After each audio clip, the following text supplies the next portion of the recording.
നിലമ്പൂരിൻ്റെ election express യാത്ര തുടരുകയാണ്. എനിക്കൊപ്പം അഷ്കർ അലി കരിമ്പയും ദീപക് മലയമ്മയും അർജുൻ കല്യാടും ഒക്കെയുണ്ട്. ഇപ്പോൾ PV അൻവർ നമുക്കൊപ്പം ചേരുകയാണ്. ഏതായാലും ഈ ഇലക്ഷൻ സമയത്ത് അദ്ദേഹം ഒരു ടെലിഫോണിലാണ്, അതിനുശേഷം സംസാരിക്കും. ഇവിടെ ഒരു ഇലക്ഷന് കാരണക്കാരനായ താങ്കളാണ്. ഈ ഇലക്ഷനിൽ പിണറായിസം എന്ന് പറയുന്ന ഒരു രാഷ്ട്രീയം മുന്നോട്ട് വെച്ച താങ്കളാണ്. ഇപ്പോൾ ഞാൻ നോക്കുമ്പോൾ ഇലക്ഷനിൽ ഇടത് വലത് മുന്നണികൾ വെക്കുന്ന ഒരു സ്ട്രാറ്റജി എന്ന് പറയുന്നത് PV അൻവർ ഉന്നയിക്കുന്ന ആരോപണങ്ങൾക്ക് മറുപടി പറയാതിരിക്കുക, PV അൻവറിനെ അവോയ്ഡ് ചെയ്യുക, നെഗ്ലക്റ്റ് ചെയ്യുക എന്നുള്ളതാണ്. അങ്ങനെ അവോയ്ഡ് ചെയ്യാൻ പറ്റുന്ന ഒരു ഫാക്ടറായി മാറിക്കഴിഞ്ഞോ? ഇല്ല, അത് ഞങ്ങൾക്ക് മനസ്സിലാവും. ഈ തെരഞ്ഞെടുപ്പിൽ ഞാൻ എന്തിനാണ് രാജിവെച്ചത്? ഇതാണ് CPM പ്രചരിപ്പിക്കുന്ന ഒരു അനാവശ്യമായ രാജിയാണ്. അതുപോലെ തന്നെ UDFിലെ ചില കേന്ദ്രങ്ങളിലും അങ്ങനെ ചെയ്യുന്നുണ്ട്.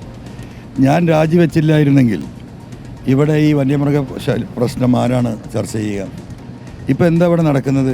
പത്രക്കാരോട് നിങ്ങളുടെ അന്തർദേശീയ കാര്യങ്ങൾ പറയുന്നുണ്ടെങ്കിലും ഓരോ വീട്ടിലും പോയി മന്ത്രിമാരും MLA മാരും 139 ആൾ, മുഖ്യമന്ത്രിയും ഒക്കെ ഈ നാട്ടിൽ ജനങ്ങളടുത്ത് പോയി കാല് പിടിക്കുകയാണ്.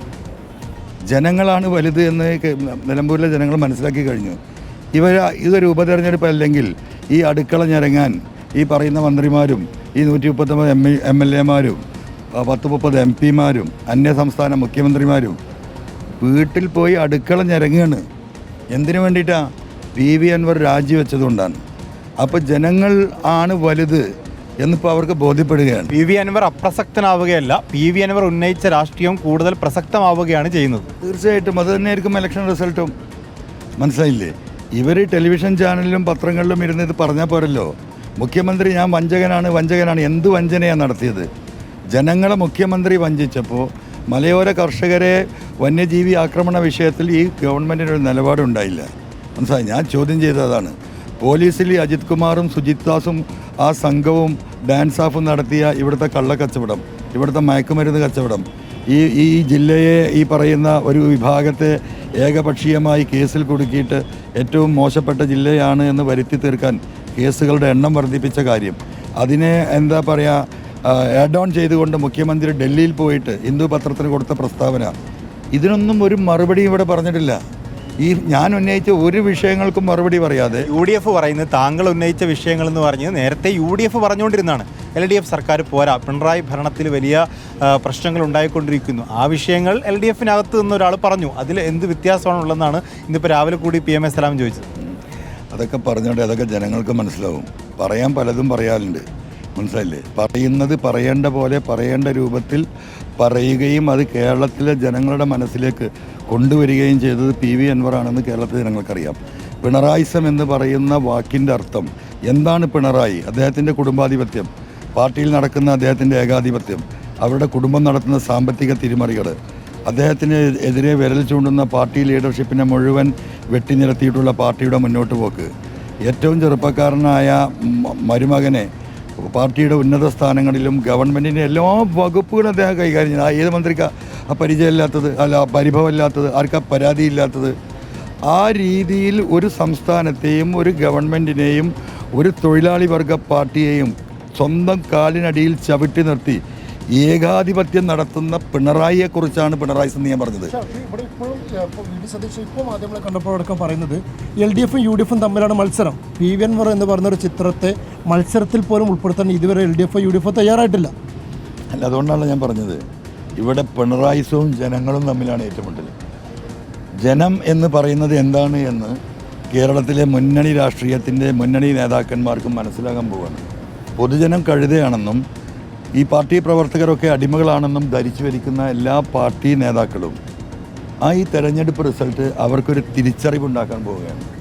ഒറ്റയാൾ പോരാട്ടം കൊണ്ട് വ്യവസ്ഥാപിതമായി നടന്നു പോകുന്ന രണ്ട് മുന്നണികൾ, ഘടകകക്ഷികളും പാർട്ടികളും ഒക്കെയുള്ള സംവിധാനങ്ങൾ, അതിനൊക്കെ മറികടന്നുകൊണ്ട് ഒറ്റയാൾ പോരാട്ടം നടത്തി 75,000 വോട്ടൊക്കെ PV അൻവർ ഒറ്റയ്ക്ക് നേടുമെന്ന് പറയുന്നത് അത് പൊതുസമൂഹത്തെ ബോധ്യപ്പെടുത്തുക എന്ന് പറയുന്നത് തന്നെ ഒരു വലിയ വെല്ലുവിളിയല്ല. അല്ല, അത് ബോധ്യപ്പെടുത്താൻ 23-ാം തീയതി സാധിക്കുള്ളൂ.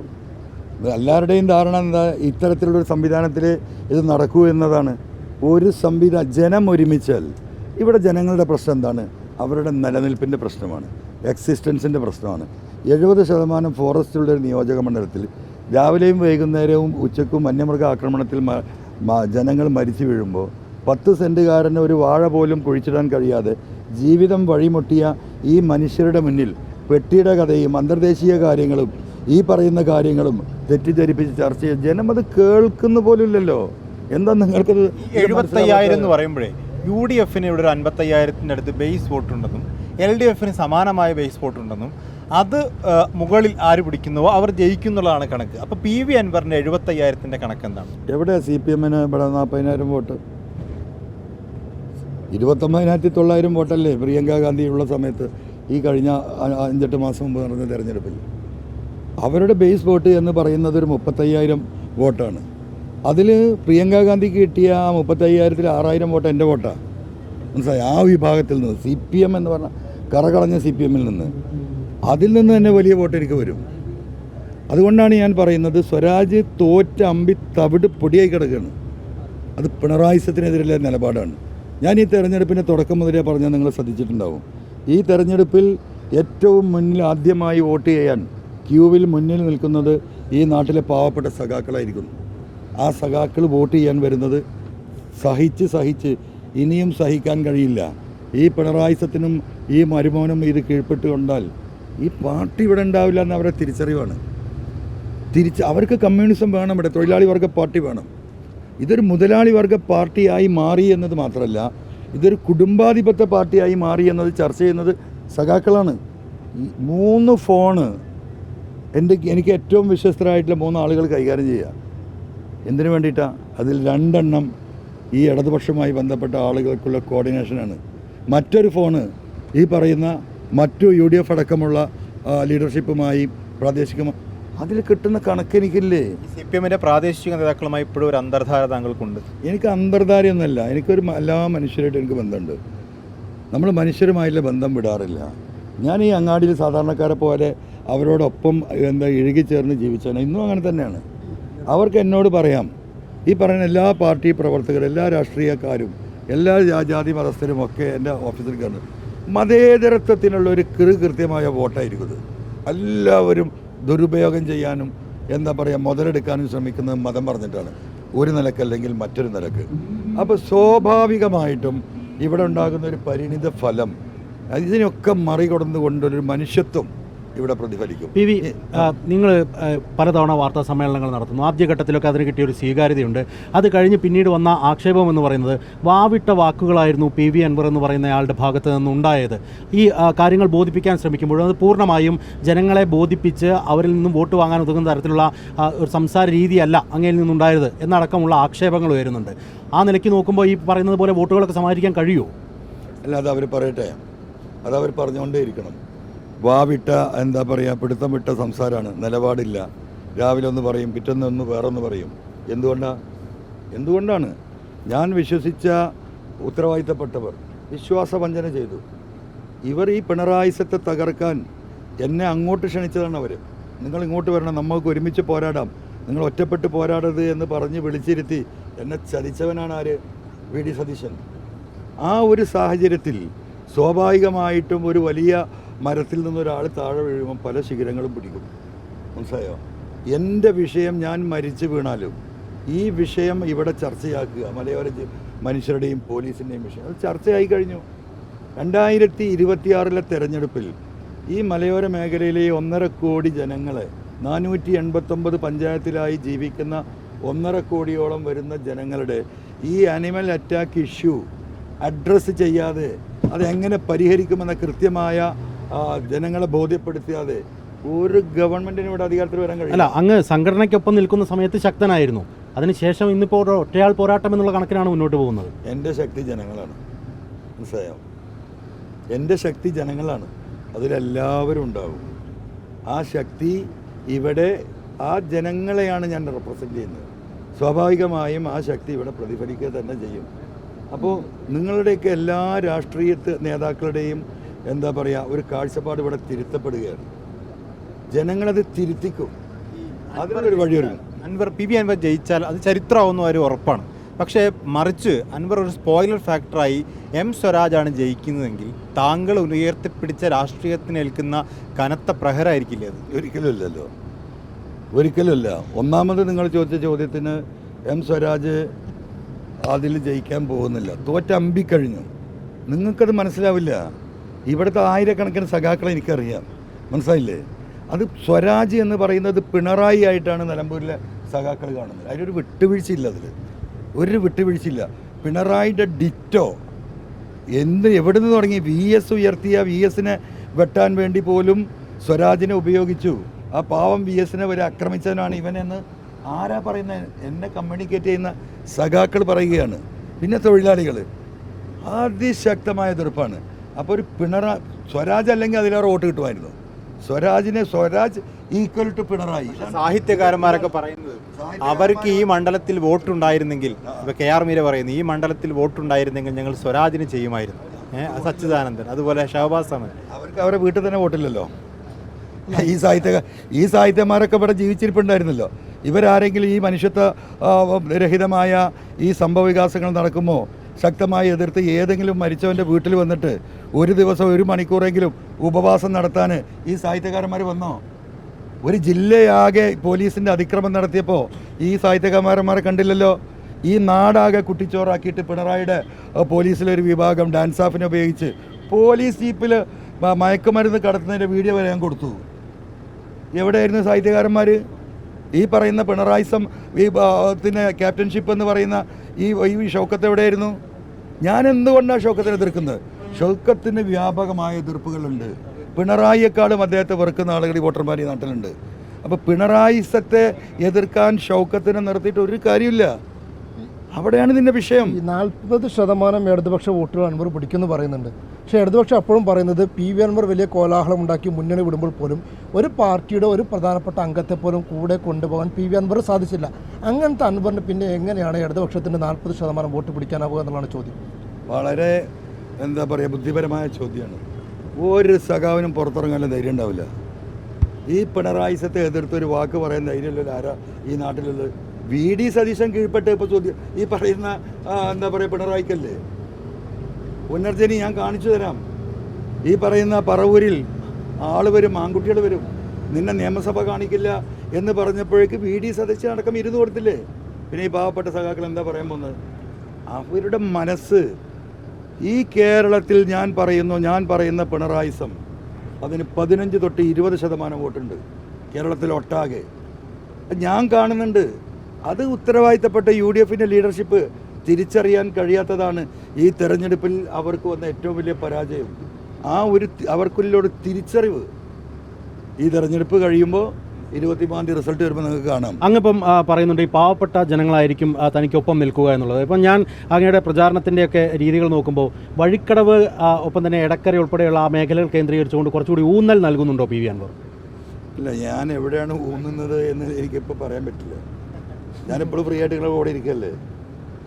ഞാൻ ഒറ്റ കാര്യമേ പറഞ്ഞുള്ളൂ, അത് മാത്രം നിങ്ങൾ മനസ്സിൽ കയറ്റിയാൽ മതി.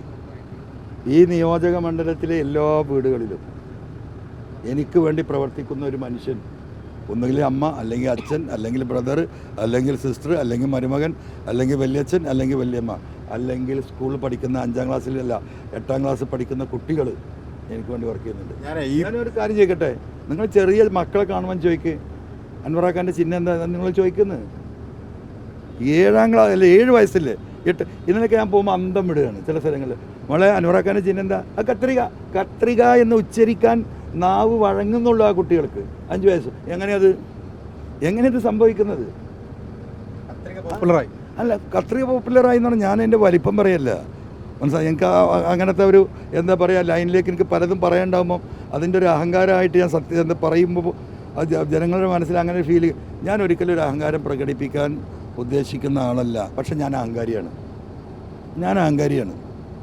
ഞാൻ ഇത്തരക്കാരോട് ഞാൻ പണ്ട് പറഞ്ഞിട്ടുണ്ട്, കുത്തുമ്പോൾ കൊമ്പനോട് കുത്തണം എന്ന് പഠിപ്പിച്ച വാപ്പാൻ്റെയും ഉമ്മാൻ്റെയും മകനാണ് ഞാൻ, വല്ലിപ്പാൻ്റെയും മകനാണ് ഞാൻ. ഈ സാധാരണക്കാരോട് പാവപ്പെട്ടവരോടും ഞാൻ ഒരിക്കലും എൻ്റെ വീട്ടിൽ തൊഴിൽ ചെയ്യുന്ന എൻ്റെ ഒരു എന്താ പറയുക വീട് ക്ലീൻ ചെയ്യുന്ന ഒരു തൊഴിലാളി മനുഷ്യനല്ലേ, ചിലപ്പോഴൊക്കെ നമ്മൾ ഒരു വാക്ക് പറഞ്ഞു പോകും.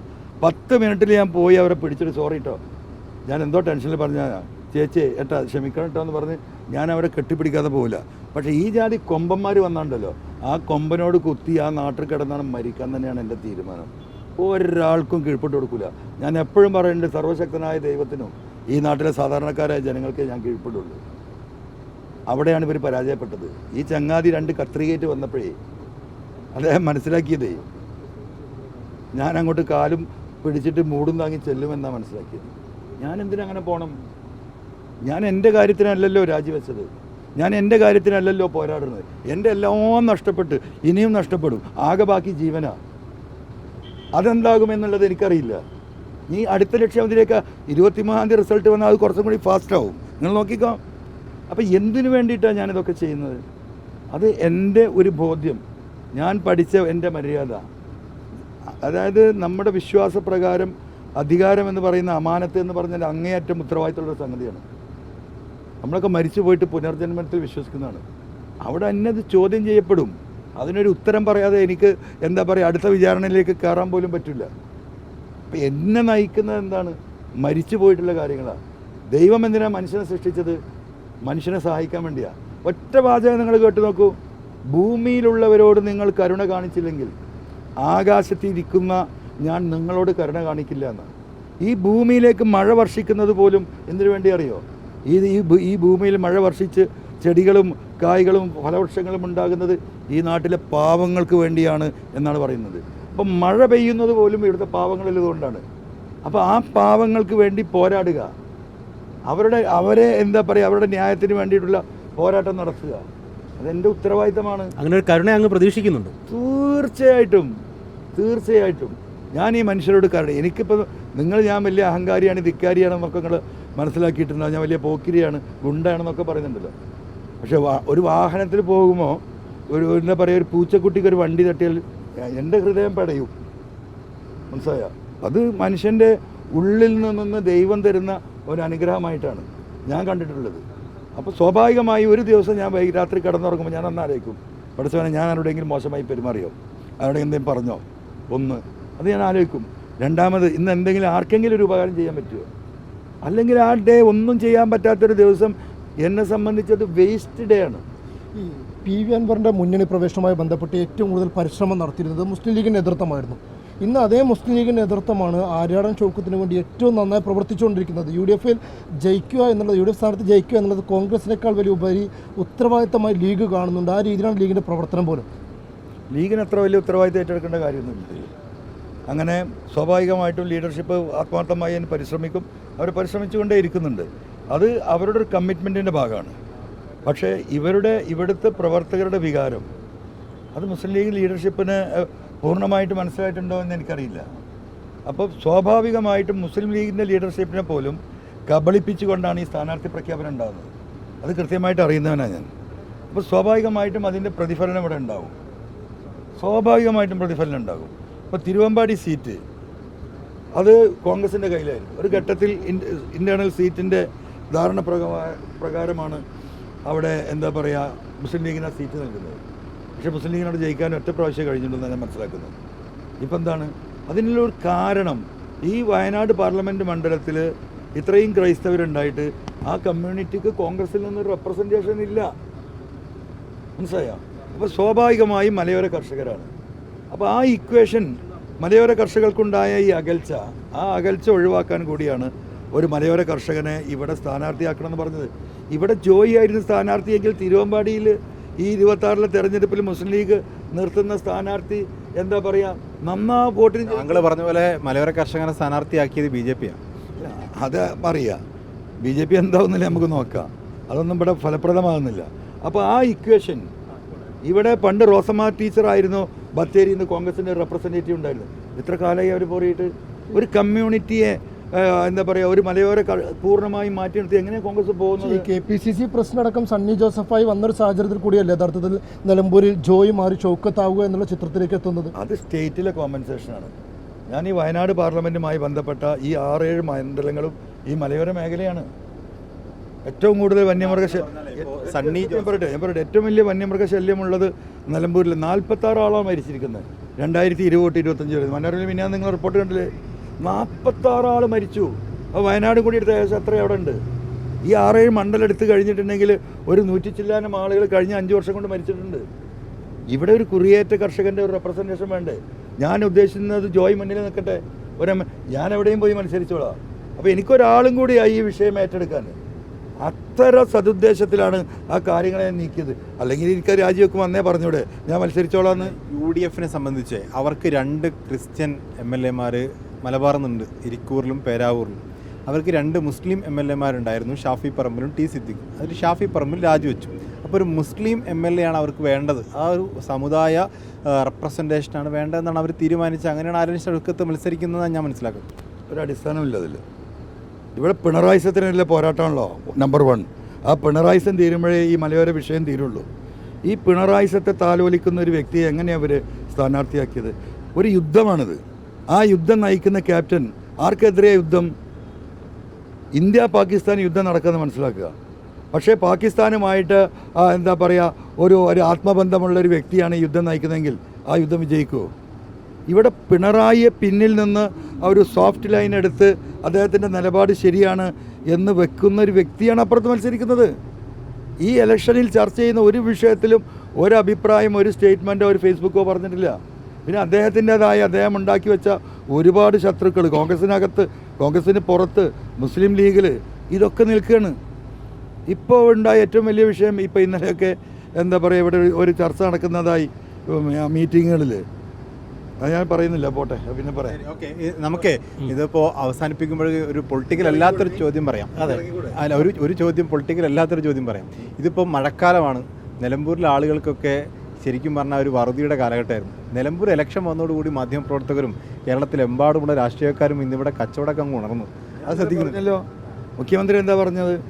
അൻവറിൻ്റെ വഞ്ചന കൊണ്ട് വലിയ നഷ്ടം സംസ്ഥാനത്തിനുണ്ടായി.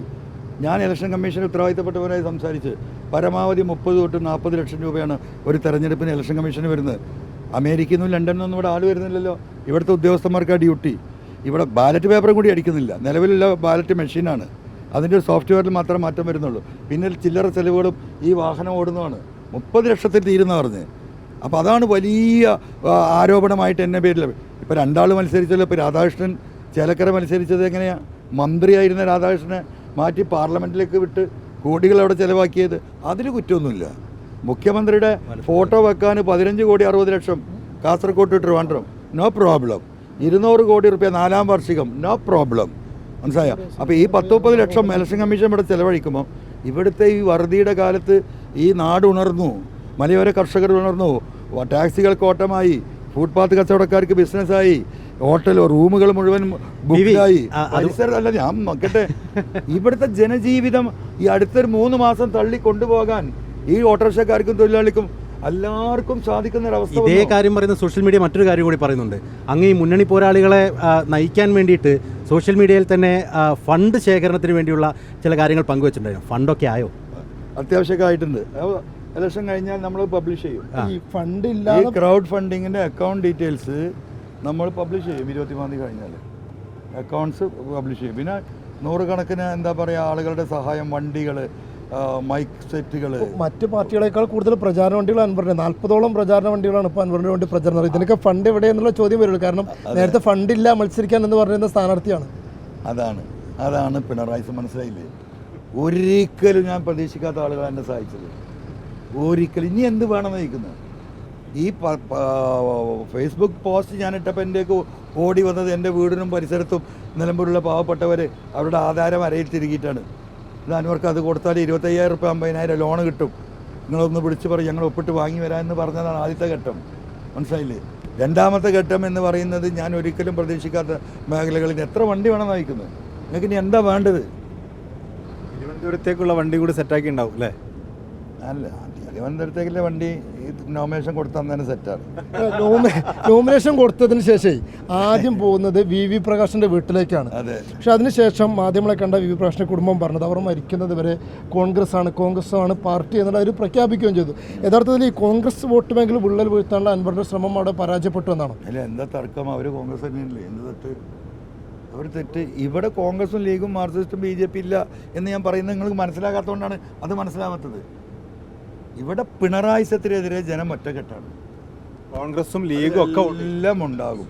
എല്ലാ മനുഷ്യർ, നന്മ ബാക്കിയുള്ള മനുഷ്യർ, ഈ നാട് നിലനിൽക്കണം, ഈ മലയോരം നിലനിൽക്കണം, തങ്ങളുടെ കുടുംബത്തെയും മക്കളെയും വന്യജീവി ആക്രമണത്തിൽ നിന്ന് സംരക്ഷിക്കണം, അല്ലാതെ ജീവിക്കാൻ കഴിയില്ല എന്നും ബോധ്യപ്പെട്ട മനുഷ്യരവിടെ ഉള്ളത്. അവർ ഈ വിഷയത്തിന് വേണ്ടി ജീവൻ കൊടുക്കാൻ നടക്കുന്ന എനിക്കല്ലാതെ ആർക്ക് വോട്ട് ചെയ്യുമെന്നാണ് നിങ്ങൾ പറയുന്നത്? ഒരു കാര്യം ഉറപ്പല്ലേ, കാരണം താങ്കൾ ഒരു പ്രസ്ഥാനം പിന്നിലില്ലെങ്കിലും താങ്കൾ പറയുന്ന പോലെ കോൺഗ്രസും ലീഗും BJP യും ഒക്കെ താങ്കൾക്കൊപ്പം നിൽക്കുകയാണെങ്കിൽ താങ്കൾ സ്വയം ഒരു പ്രസ്ഥാനമായിട്ട് മാറും. അങ്ങനെയൊന്നുമില്ല. ഞാൻ ഈ മനുഷ്യരുടെ ഇടയിൽ മുമ്പുണ്ടാവും. ഞാൻ ഇന്ത്യൻ പ്രധാനമന്ത്രി ആയാലും എൻ്റെ കോല തന്നെയായിരിക്കും. മനസ്സിലായില്ലേ? അപ്പോൾ ഒരു മന്ത്രിസ്ഥാനം നൽകാമെന്ന് പറഞ്ഞിട്ട് വേണ്ട എന്ന് പറഞ്ഞു ഞാൻ. മനസ്സിലായോ? അപ്പോൾ എന്തുകൊണ്ടാണ് വേണ്ടെന്ന് പറഞ്ഞത്? ഞാൻ 2021-26 ഈ കുഴപ്പമില്ലായിരുന്നു. ഈ ഗവൺമെൻറ്റിൽ ആ മന്ത്രിസ്ഥാനം ഏറ്റിട്ട് എന്താ പറയുക, കിരീടം തലയിൽ വെച്ച് നടക്കുക എന്നല്ലാതെ ഒന്നും ചെയ്യാൻ കഴിയില്ല എന്ന് എനിക്ക് ബോധ്യമായിരുന്നു. അതുകൊണ്ട് തന്നെയാണ് ആ ഭാഗം വേണ്ടെന്ന് പറഞ്ഞത്.